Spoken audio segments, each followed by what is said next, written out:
Olá pessoal, tudo bem? O tema do nosso vídeo hoje é o que é preciso para implantar a reforma da Previdência nos municípios.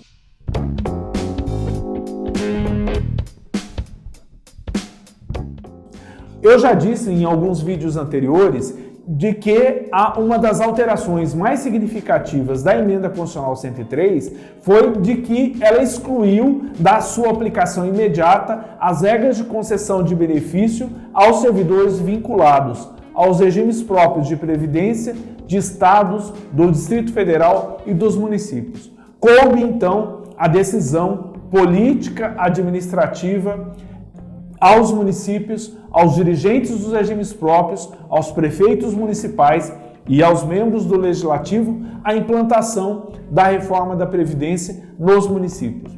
Não é tarefa fácil. Eu disse já a alguns prefeitos que eu tive a oportunidade de conversar que este talvez seja o maior desafio que eles estão enfrentando no decorrer do seu mandato. Portanto, a primeira questão para implementar é uma decisão política. Os prefeitos, os vereadores e os próprios dirigentes dos regimes próprios precisam estar conscientes desta necessidade.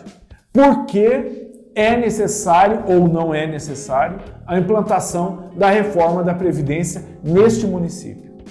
Ora, isto passa por uma educação previdenciária, por um processo de convencimento, não só da necessidade financeira, não é só isso, mas principalmente da sustentabilidade do regime. É necessário que prefeitos, dirigentes, servidores, vereadores estejam muito conscientes deste aspecto, da sustentabilidade do regime, que em outro aspecto é a manutenção do equilíbrio financeiro e atuarial.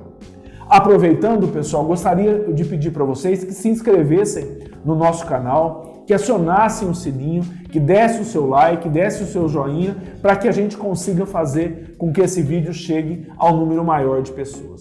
Uma outra questão que deve ser analisada para a implantação da reforma é a necessidade atuarial, o princípio do equilíbrio financeiro atuarial. Qual é o tamanho do déficit atuarial? Que proporção ele tem em relação ao seu orçamento? Há municípios, como é o caso do meu, que o déficit atuarial é 2 vezes o orçamento municipal. É muito dinheiro. Tem um impacto financeiro gigante nas contas do município e quanto maior esta proporção for em relação ao orçamento, maior é a necessidade. É um bom parâmetro para você comparar da necessidade ou não. É bom dizer também que a implantação da reforma vai reduzir no máximo em 30% este déficit atuarial, mas já é uma redução muito significativa e uma necessidade em muitos lugares. Um outro desafio é o legislativo. E no legislativo eu gostaria de desmembrar em 2 aspectos. Primeiro, aquele desafio político que eu já disse para vocês, de convencimento dos vereadores, de um trabalho de convencimento, e aqui eu tenho visto e eu tenho tido o privilégio de fazer audiências públicas em vários municípios, o quão essas audiências são relevantes, o quão elas são importantes para uma sensibilização dos membros do Legislativo e também dos vereadores para a necessidade dessa aprovação. Em alguns municípios onde o déficit previdenciário é muito elevado e ele precisa ser equacionado de alguma forma. Uma outra questão que eu gostaria de chamar a atenção para vocês é a forma legislativa que é necessária para a aprovação da reforma da Previdência. 2 aspectos são fundamentais. O primeiro, é necessária uma alteração na lei orgânica. Para quê? Para prever a idade mínima de concessão da aposentadoria. Esta obrigatoriedade está prevista lá no artigo 40, na redação da Constituição Federal, na redação dada pela Emenda Constitucional 103. É obrigatório. Eu tenho visto municípios que encaminham a sua legislação para a Secretaria de Previdência via GESCOM e não estão encaminhando a lei orgânica com alteração desta previsão da idade mínima de aposentadoria.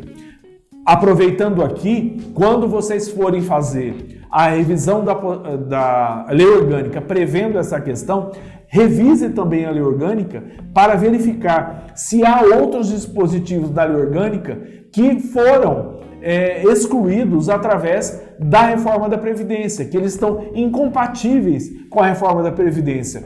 E tenho encontrado com muita facilidade leis orgânicas que prevêem ainda o estágio probatório com 2 anos de duração. Não é mais assim. A Constituição estabelece que eles sejam 3 anos. É necessário também fazer essas alterações. Uma outra alteração significativa também que é necessário fazer é a adaptação dos estatutos dos servidores. Quantos e quantos dispositivos nos estatutos dos servidores eu tenho visto que conflitam com a emenda constitucional 103. Para citar alguns, há ainda estatutos vigentes que prevêem que a licença-prêmio, a férias-prêmio não gozada será contada em dobro para a concessão de aposentadoria. Ora, pessoal, isso é tempo fictício. Isso caiu desde a emenda 20, desde 98. E há dispositivos assim que ainda estão vigentes nos estatutos. Claro que não são aplicáveis, mas a manutenção desta redação gera insegurança jurídica. Agora, o fundamental do aspecto legislativo.